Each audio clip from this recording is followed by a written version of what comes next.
मी बनवणार आहे चिकन। त्यासाठी पटकन असं कांदा वगैरे कापून घेते। कांदा टोमॅटो कापून घेतले। त्यात हळद, लाल मिरची पावडर, गरम मसाला, चिकन मसाला थोडा जास्त टाकून घेते।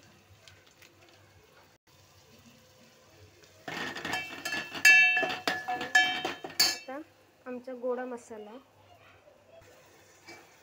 अशा प्रकारे सर्व मिक्स करून घेते। चांगलं तेल सुटेपर्यंत त्याला चांगलं हलवून घ्यायचं। माझी लहान लेक असल्यामुळे मी काय जास्त तिखट बनवत नाही, तरी सुद्धा कलर बघा किती छान आला। आता मी चिकन वगैरे सर्व मिक्स करून घेतलं आणि आता चांगलं अर्धा तास कढ येऊ द्यायचं। पाणी जास्त नाही टाकलंय, मीडियमच टाकलंय।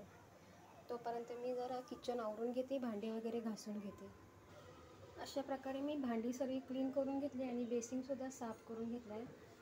आता मी चिकनचा रस्सा पण बनवला होता। भातावर मला असं पातळ फार आवडतं खायला। कलर बघून कसं झालंय तुम्ही सांगा प्लीज। अशा प्रकारे चिकनला मस्त कढ आला। आता वरून कोथिंबीर टाकते।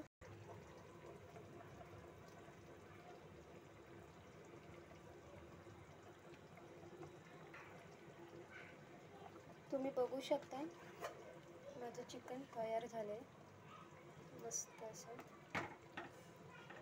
आता हे भाकरीसोबत टेस्ट करणार।